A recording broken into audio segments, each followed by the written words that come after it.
আত্মীয়দেরকে দানের আদেশ দেন। আদেশ কয়টা? আওয়াজ করে সবাই বলুন তো কয়টা?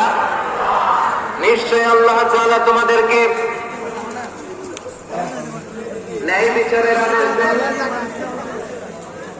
সহজ করার আদেশ দেন, তিনি তোমাদেরকে নিকটাত্মীয়দেরকে দানের আদেশ দেন, আর তিনি তোমাদেরকে অশ্লীলতা থেকে নিষেধ করেন, মন্দর কাছ থেকে নিষেধ করেন, অবাধ্যতা সীমালঙ্ঘন থেকে নিষেধ করেন। তিনি তোমাদেরকে উপদেশ দেন যাতে তোমরা শিক্ষা গ্রহণ করো। সুবহানাল্লাহ।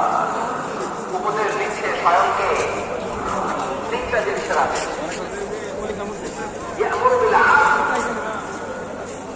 সুবিচার, ন্যায় বিচারের আদেশ তিনি দেন। ইহসানের আদেশ দেন যাতে আমরা ইহসান করি, একে অপরের প্রতি সুবিচার করি।